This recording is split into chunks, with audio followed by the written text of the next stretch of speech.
Hello everyone, welcome to my channel Izaan fan fiction. तो friends, चलिए अपनी story cruel king and wild omega का next part शुरू करते हैं। तो लास्ट पार्ट में हमने देखा था कि जहां वांगजी और विंग दोनों नाइट हंटिंग के लिए जाते हैं, वहीं कुछ लोग जो वांगजी और विंग पर हमला कर देते हैं। वहीं जब एक डाकू विंग पर हमला कर रहा होता है तो वांगजी उसके बीच में आ जाता है और उस तलवार को पकड़ लेता है, जिससे वांगजी का हाथ पूरी तरीके से घायल हो जाता है। और जब ये विंग ये देखता है तो वो बहुत परेशान हो जाता है।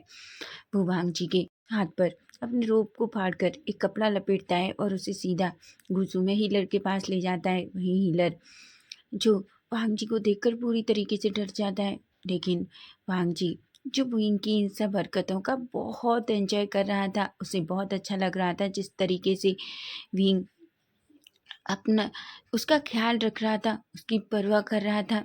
इससे पहले उसकी परवाह इस तरीके से उसकी माँ करती थी। वो जिस तरीके से वांगजी चोट लगा कर रहा था और उसकी माँ डांटती थी, बिल्कुल उसी तरीके से विंग उसे ट्रीट कर रहा था। वांगजी को पहली बार अपनी माँ की फिर से याद आ रही थी विंग की हरकतों को देखकर। वहीं हीलर जो पूरी तरीके से शॉक था, उसे तो समझ ही नहीं आ रहा था। कभी भी कोई वांगजी को इस तरीके से नहीं डांट सकता, लेकिन पहली बार विंग जो वांगजी को इस तरीके से डांट रहा था। लेकिन हीलर कुछ भी नहीं कहता। वो वांगजी की चोट को अच्छे से दवा लगाता है और उस पर अच्छे से पट्टी बांधता है और वो कहता है, महाराज आप इसे गीला मत करिए। अगर आप इसे गीला करेंगे तो घाव जल्दी नहीं सूखेगा, क्योंकि आपके हाथ का घाव बहुत गहरा है। वांगजी जो हीलर की तरफ देखता है, तभी हीलर कहता है, महाराज आपको याद है ना, आपने पहले भी इसी तरीके से अपने घाव को अनदेखा किया था, जिस वजह से उस घाव ने आपको कितना दर्द दिया था। इसलिए मैं चाहता हूँ कि इस बार आप अपने घाव को इस तरीके से अनदेखा ना करें। विंग जो हीलर की तरफ देखता है और कहता है, आपका कहने का क्या मतलब है? हीलर कहता है, "रा- रानी, सच ये है कि एक बार राजकुमार को बहुत बुरी तरीके से तीर लगा था। हालांकि तीर हाथ को छूकर निकला था, लेकिन घाव बहुत गहरा था। लेकिन महाराज ने उस घाव को पूरी तरीके से अनदेखा कर दिया। उस घाव को अच्छे से बिल्कुल देखभाल नहीं की, जिस वजह से वो घाव पूरी तरीके से खराब हो गया। और एक बार तो ऐसा लगा था जैसे हमें महाराज की बाह को पता नहीं काटना ना पड़े। भीम की आंखें बड़ी हो जाती हैं और कहता है, क्या? तभी वांगजी कहता है, तुम कुछ ज़्यादा नहीं कह रहे, तुम्हें अच्छे से पता है ऐसा कुछ भी नहीं है। विंग जो हीलर की तरफ देखता है और कहता है, मैं आपसे वादा करता हूँ इस बार महाराज अपने घाव का अच्छे से ख्याल रखेंगे, ऐसा कहता है। और वो वांगजी की तरफ गुस्से में देखता है। वांगजी कहता है, ठीक है, तुम मुझे ऐसे मत देखो, मैं अपने घाव का अच्छे से ख्याल रखूंगा। वैसे भी मैं अभी मरना नहीं चाहता, ऐसा कहता है। विंग जो कुछ भी नहीं कहता। वांगजी एक स्माइल करता है। वहीं वांगजी को उस हीलर की वहाँ से बाहर लाता है रूम से, और वो वांगजी की तरफ देखता है और कहता है, क्या वो हीलर सच कह रहा था? वांगजी कहता है, मतलब? विंग कहता है, क्या सच में आपने ऐसा किया था? आपने अपने घाव को इतना खराब कर दिया था? वांगजी कहता है, विंग अगर ऐसा था भी तो तुम्हें इतनी परवाह क्यों है? विंग को नहीं पता, लेकिन उसे सच में बहुत बुरा लगा था जब उसने इस बात को सुना कि वांगजी ने अपने घाव को इस तरीके से अनदेखा किया था। विंग कहता है, किसे आपकी परवाह है? लेकिन सोचिए, अगर आपको कुछ हुआ तो गूसू के लोगों का क्या होगा? आप अच्छे से जानते हैं सिचैन काका एक ओमेगा है और वो इस राज्य को नहीं संभाल सकती। इसलिए अपने लिए ना सही तो कम से कम उन लोगों के लिए अपना ख्याल रखिए जो आपसे बहुत प्यार करते हैं, ऐसा कहता है। वांगजी जो एक स्माइल करता है और कहता है, अच्छा, और मुझसे कौन प्यार करता है ये मुझे कैसे पता चलेगा? विंग विंग जो वांगजी की तरफ देखता है और कहता है, क्या?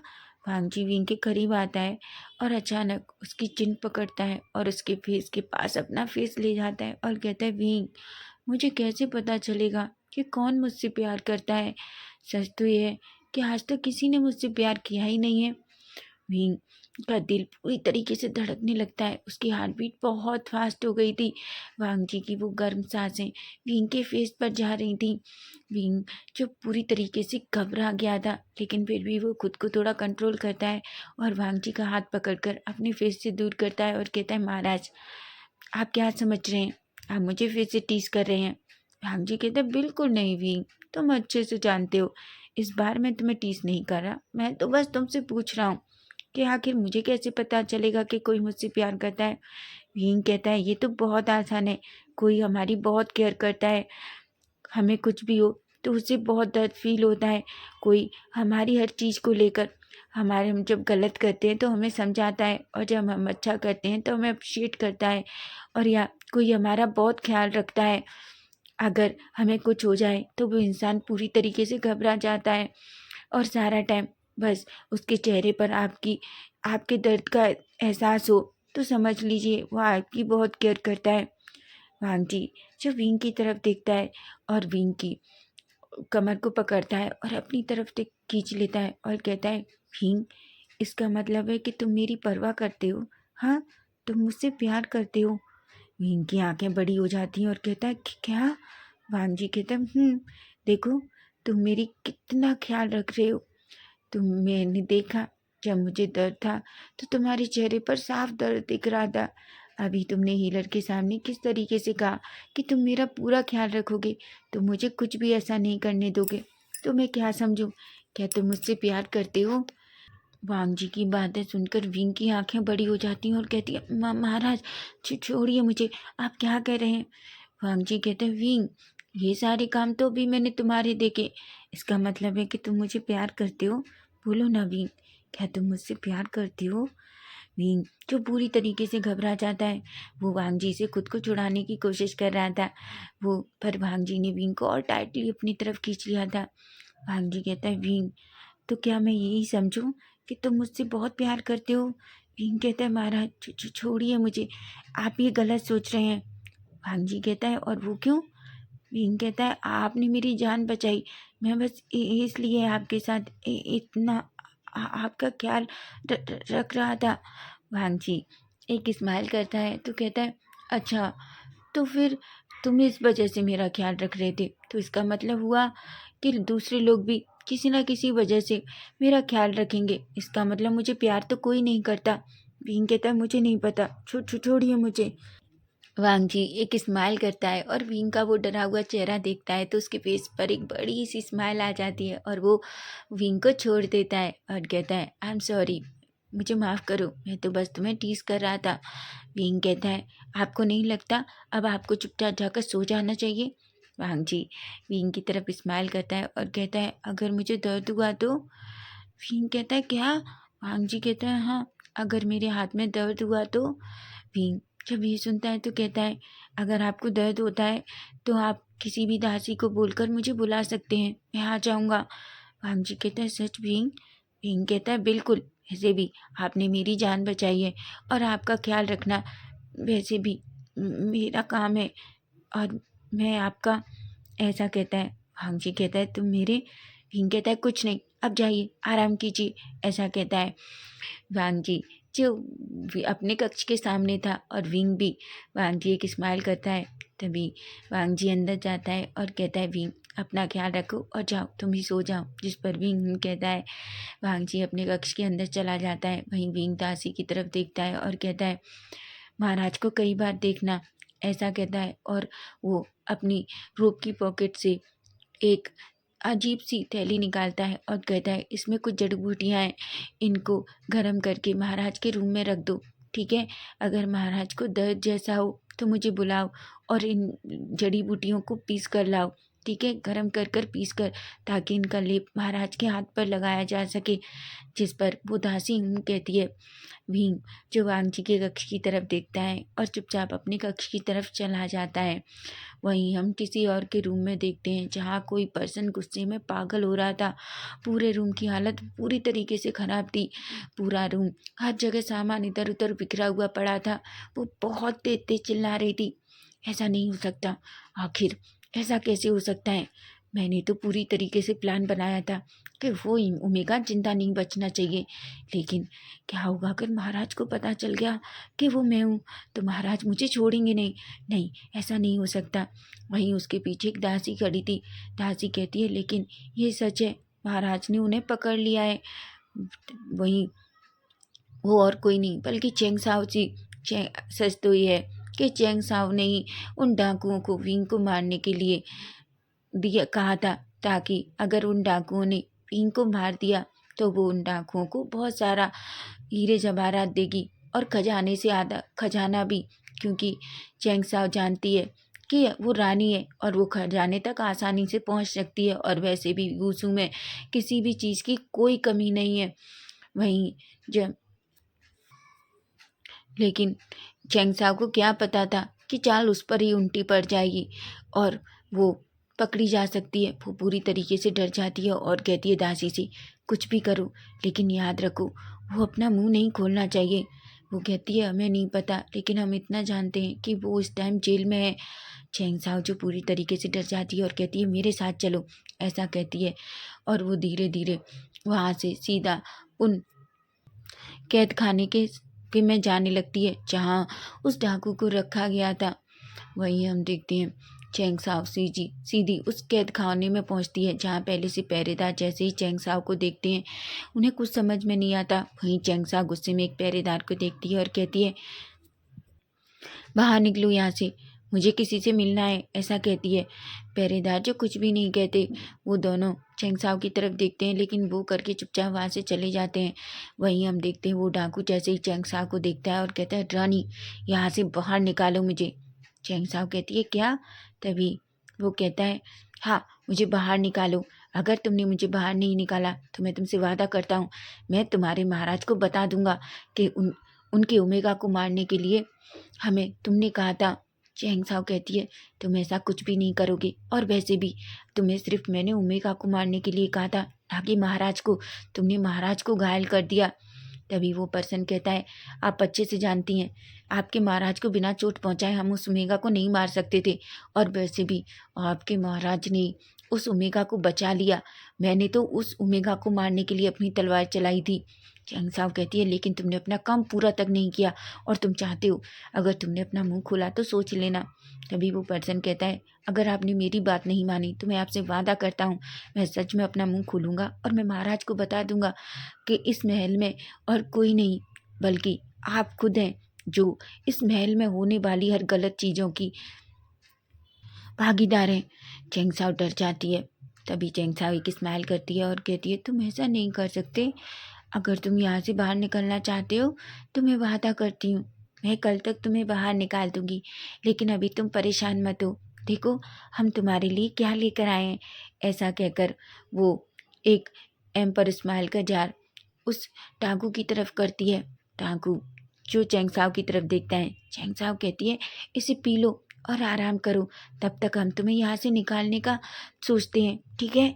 वो डाकू एक स्माइल करता है और कहता है ठीक है महारानी, लेकिन याद रखिए अगर आपने अपना वादा तोड़ा तो मैं कुछ भी कर सकता हूँ। जिस पर चैंग साओ कहती है बिल्कुल नहीं, मैं अपना वादा नहीं तोड़ूंगी, चाहे तुमने भले ही ओमेगा को न मारा हो, लेकिन याद रखो मैं तुम्हें खजाने का कुछ हिस्सा तो दूंगी।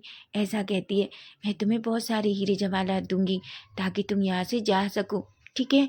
जिस पर वो एक स्माइल करता है और उस एम्पर स्माइल के जार को ले लेता है। वहीं चैंग साओ एक स्माइल करती है और कहती है अब अच्छी नींद सो जाओ, ठीक है, ऐसा कहती है। जिस पर वो कहता है। चैंग साओ अपनी दासी के साथ वहाँ से जाने लगती है, लेकिन वो एक बार पलटती है और उसकी तरफ देखती है जहाँ वो डाकू उस एम्पर स्माइल के जार को ओपन करके पी रहा था और वो बहुत खुश हो रहा था। चैंग साओ कहती है पी लो, वैसे भी ये तुम्हारी आखिरी शराब है जिसे तुम पी रहे हो। आज के बाद याद रखो तुम हमेशा के लिए सो जाओगे। ऐसा कोई भी नहीं है जो चैंग साओ के राज को जान सके या महाराज के सामने ला सके, समझे तुम। ऐसा कहकर वो एक स्माइल करती है और वहाँ से जाने लगती है। वहीं वो उन दोनों पहरेदारों की तरफ देखती है और कहती है याद रखना अगर तुम दोनों में से किसी ने भी बताया कि मैं रात को यहाँ आई थी तो याद रखना मैं तुम्हारे साथ क्या करूँगी। मैं तुम दोनों को छोड़ूंगी नहीं, समझे तुम, ऐसा कहती है। वो दोनों सैनिक पूरी तरीके से डर जाते हैं और कहते हैं नहीं रानी हम किसी से कुछ नहीं कहेंगे। चैंग साओ एक स्मक करती है और कहती है बहुत अच्छा, ऐसा कहकर वहाँ से चली जाती है। दासी कहती है लेकिन रानी क्या हो अगर पहरेदारों को ने महाराज को कुछ कह दिया। तभी चैंग साओ कहती है तुम्हें क्या लगता है, तुमने देखा है मैं यहाँ की रानी हूँ और वो दोनों कभी अपना मुंह नहीं खोलेंगे, ऐसा कहती है और धीरे से वहाँ से निकल जाती है। वहीं हम वीन को देखते हैं। वीन जो अपने रूम में था और वो अपने बेड पर लेटा हुआ था, लेकिन वो सोच रहा था कि आज कितना कुछ हो गया। वो अपने मन में कहता है मुझे ये क्या हो रहा है? जब भी मुझे महाराज छूते हैं तो मेरे अंदर एक अजीब सी फीलिंग होती है। ये सारी भावनाएं क्या हैं जो बार बार मेरे अंदर आ रही हैं महाराज को लेकर? मैं मैं ऐसा सब कुछ क्यों फील कर रहा हूँ जो मैं नहीं करना चाहता? क्या मैं राजकुमार नहीं, बिल्कुल नहीं। मैं महाराज से प्यार नहीं कर सकता। मैं बिल्कुल महाराज से प्यार नहीं कर सकता। ऐसा कहता है, बिल्कुल नहीं। वैसे भी मैं महाराज से नफ़रत करता हूँ, बहुत नफ़रत, क्योंकि उन्होंने मेरे साथ और कुछ भी अच्छा नहीं किया। और सबसे बड़ी बात, उन्होंने मेरे भाई और मेरे पिता के साथ कैसा किया था। इसलिए बिल्कुल नहीं, मैं खुद के दिल के साथ कभी भी कमज़ोर नहीं होऊंगा, बिल्कुल नहीं। और वैसे भी क्या फ़र्क पड़ता है अगर मैं महाराज के लिए कुछ भी फील करूं, क्योंकि ऐसी फीलिंग का क्या फ़ायदा जब महाराज के पास दिल भी नहीं है। वो हमेशा सिर्फ मुझे टीस करते हैं, जानबूझकर मुझे परेशान करते हैं। भीम, तुम्हारे अंदर महाराज के लिए कुछ भी नहीं है, याद रखो, ऐसा कहता है। और वो एक गहरी सी सांस लेकर अपनी आंखें बंद कर लेता है। थोड़ी देर में ही विंग को नींद आ जाती है। वहीं अब हम नेक्स्ट डे मॉर्निंग का सीन देखते हैं, जहाँ हम देखते हैं वांगजी जो उठता है, उठकर वो फ्रेशन अप होता है। फ्रेशन अप होने के बाद वो एक अच्छा सा शावर लेकर बाहर आता है। लेकिन जैसे ही वो बाहर आता है, हम देखते हैं शुयांग जो महाराज के कक्ष में आता है। वो कहता है, महाराज, मुझे आपसे कुछ बात करनी है। भांगजी कहता है, क्या हुआ शुयांग, तुम इतनी घबराए हुए क्यों हो? शुयांग कहता है, महाराज, आप जानते हैं वो डाकू मर गया। भांगजी कहता है, क्या? पर कैसे? तभी वो शुयांग कहता है, मुझे नहीं जानता। मुझे सुबह पहरेदारों ने बताया कि उन्होंने देखा, जब वो सुबह नहीं उठा तो वो दोनों अंदर गए, जहाँ उन्होंने उसे कई बार उठाने की कोशिश की। और जब हीलर को बुलाकर उसे दिखाया तो पता चला कि उसने जहर खा लिया। भांगजी कहता है, पर ऐसा कैसे हो सकता है? आखिर हमारी कैद में जहर कैसे पहुंचा? आखिर उसे किसने जहर दिया? शुयांग वांगजी की तरफ देखता है और कहता है, महाराज, क्या ऐसा है कि कोई नहीं चाहता था कि वो हमें सच्चाई बताए? क्या ऐसा कोई है जो जानबूझकर आपको और रानी को हानि पहुंचाना चाहता हो या मरवाना चाहता हो? या कोई हमारे राज्य से ही ऐसा है, किसे ये पता चल गया हो कि आप और आपका ओमेगा बच गए हैं? वांगजी कहता है, शुयांग, क्या तुम ये कहने की कोशिश कर रही हो कि कोई जानबूझकर ऐसा किया है? शुयांग कहता है, महाराज, मैं बिना तथ्य के किसी बात पर पहुंचना नहीं चाहता, लेकिन मुझे ऐसा ही लगता है। आप देखिए ना, आखिर इतनी देर में ही वो कैसे मर सकता है? और उसके शरीर के अंदर जहर पाया गया है। वांगजी कहता है, चलो हम पहले उसे देखना चाहते हैं। ऐसा कहकर वांगजी और शुयांग दोनों कुछ सैनिकों के साथ उस झील के अंदर जाते हैं जहाँ उन्होंने उसे रखा था। जैसे ही वो दोनों वहाँ पहुँचते हैं, हम देखते हैं कुछ सैनिक जो इसके आसपास खड़े थे और हीलर भी। वांगजी कहता है, क्या हुआ है उसे? तभी हीलर कहता है, महाराज, हमें नहीं पता, पर इसके शरीर में जहर पाया गया है। वांगजी बहुत गुस्सा हो जाता है और वो गुस्से में उन दोनों पहरेदारों की तरफ देखने लगता है जो उस टाइम वहाँ मौजूद थे। उन दोनों को देखता है और कहता है, बताओ, आखिर कौन था यहाँ? वहीं हम देखते हैं तभी चेंग साओ जो वांगजी और शुयांग के पीछे आ जाती है और कहती है, महाराज, क्या आप ठीक हैं? मैंने सुना कि आपको रात चोट लग गई थी। किसने किसने किया आपके साथ ये सब कुछ? मुझे बताइए महाराज। वांगजी जो चेंग साओ की तरफ देखता है और कहता है, चेंग साओ, तुम क्या कर रही हो यहाँ? चेंग साओ कहती है, महाराज, मैं तो आपको ढूंढ रही थी, मैं तो बस आपका हालचाल जानना चाहती थी। वहीं वो गुस्से की नज़रों से उन दोनों पैरोदारों को देखती है, जिस पर वो पूरी तरीके से डर जाते हैं। और वो कहते हैं, महाराज, यहाँ तो रात में कोई भी नहीं आया। वांगजी उन दोनों की तरफ गुस्से में देखता है और कहता है, अगर यहाँ कोई नहीं आया तो ये कैसे मरा? इसके अंदर जहर क्यों पाया गया है? वो दोनों कहते हैं, हम नहीं जानते महाराज, पर हम सच कह रहे हैं, हमें नहीं पता कि कौन यहाँ आया था। हम तो पूरी रात यहीं थे, हमने किसी को यहाँ नहीं देखा। वहीं चेंग साओ एक स्मक करती है और उन दोनों की तरफ देखती है। वांगजी जो गुस्से में अपनी मुट्ठियाँ बींच लेता है और कहता है, शुयांग, पता करो आखिर कौन वो गद्दार है जो ये सब करना चाहता है। वहीं वे चेंग साओ जो वांगजी की तरफ देखती है और कहती है, महाराज, क्या आप ठीक हैं? मुझे बताइए ना। वांगजी एक गहरी सी सांस लेता है और कहता है, चेंग साओ, तुम क्या चाहती थी, कि मैं मर जाऊं? चेंग साओ की आंखें बड़ी होती हैं और कहती है, महाराज, आप ऐसा कैसे कह सकते हैं मुझसे? वांग जी कहता है, अगर मैं तुम्हारे सामने बिल्कुल सही सलामत हूँ तो सोचो मैं सही हूँ ना।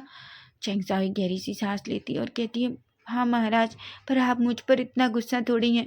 क्यों है? मैंने थोड़े ना उसे मारा है। आप क्या समझ रहे हैं? उसको जहर मैंने दिया है। वांग जी और शुयांग शॉकिंगली चैंग साओ की तरफ देखते हैं। वहीं चैंग साओ एक पल के लिए डर जाती है और कहती है, नहीं नहीं महाराज, मैं तो बस इसलिए कह रही थी क्योंकि आप मुझ पर गुस्सा हो रहे हैं। वांग जी कहता है, चैंग साओ सोच लो, सोच समझ कर बोलो, कहीं ऐसा ना हो कि तुम्हें अपनी बातों पर पछताना पड़े, समझी तुम। ऐसा कहता है। तभी वो शुयांग की तरफ देखता है और कहता है, शुयांग, कुछ भी करो पर पता करो आखिर वो कौन है जो विंग और मुझे मारने की कोशिश कर रहा था।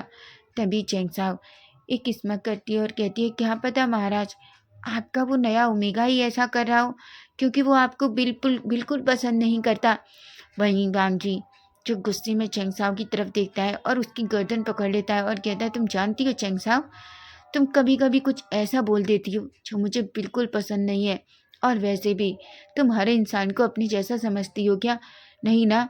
तो कभी भी कहने से पहले सोच लिया करो। ऐसा कहकर वो चैंग साओ को दूर फेंक देता है। चैंग साओ जो फर्श पर गिरती है, वहीं सभी चैंग साओ को देखने लगते हैं। ये देखकर चैंग साओ अपनी मुट्ठियां बींच लेती है, क्योंकि इतने सारे लोगों, बाहर के लोगों, सैनिकों और हीलर के सामने वांग जी ने चैंग साओ से इस तरीके से बिहेव किया था। वहीं वांग जी को बहुत बुरा लगा जब चैंग साओ ने विंग के बारे में ऐसा कहा। उसे नहीं पता, लेकिन उसे इतना गुस्सा क्यों आया।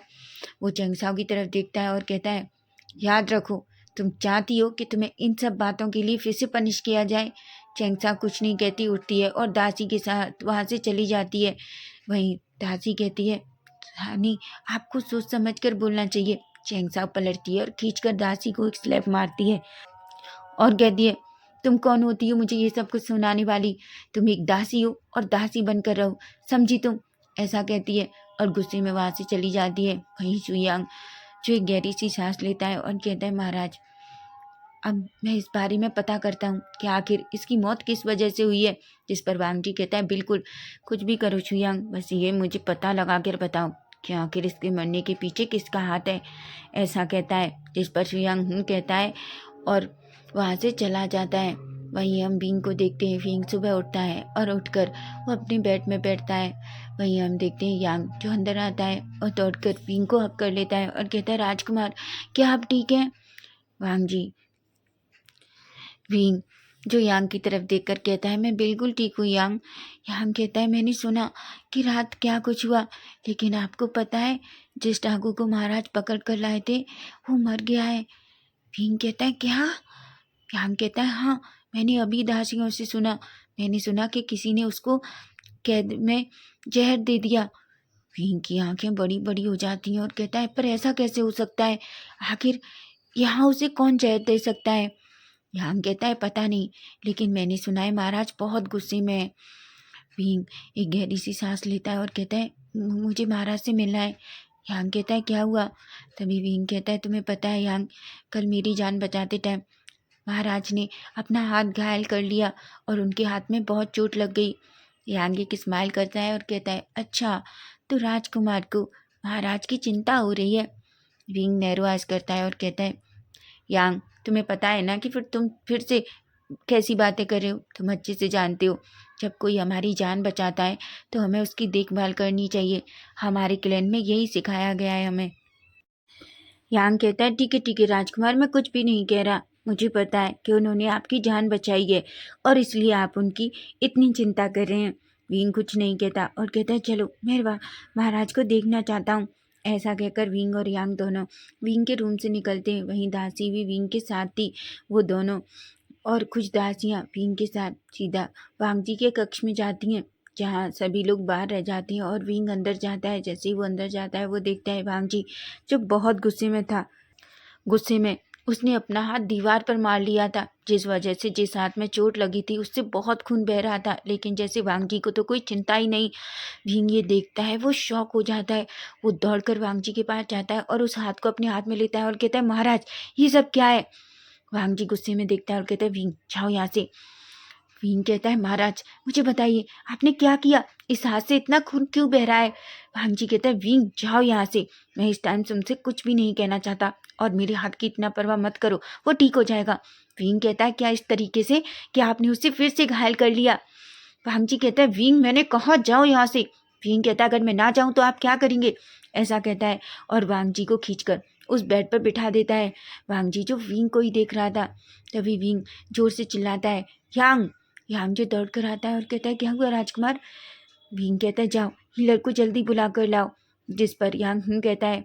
वहीं विंग दासी को आवाज़ देता है और कहता है मैंने रात में तुम्हें कुछ औषधि दी थी, क्या तुमने उन्हें लेकर आए? वो दासी कहती है हाँ हाँ रानी, ये रही। ऐसा कहकर वो उस कटोरे से बड़ी पूरी दवा को विंग के सामने लाती है। विंग उसे अपने हाथ में लेता है और वांगजी के हाथ की पट्टी खोलने लगता है। वांगजी कहता है विंग मेरा हाथ बिल्कुल ठीक है और तुम जाओ यहाँ से। विंग कहता है अगर वो मर गया तो मर जाने दीजिए, हम उसको ढूंढ लेंगे जिसने ये सब कुछ किया है, लेकिन इसका मतलब ये नहीं है कि आप अपने हाथ पर चोट दोबारा लगा लें। वांगजी जो विंग की तरफ देखता है और कहता है पर विंग मुझे ये समझ नहीं आ रहा आखिर वो कौन हो सकता है जो इस तरीके से हमारे राज्य में आकर और उस कैद खाने में जाकर उसे मार गया। विंग कहता है कि आपने वहाँ के सैनिकों को पूछा? वांगजी कहता है उस टाइम सिर्फ 2 ही सैनिक थे, लेकिन उन्होंने किसी को नहीं देखा।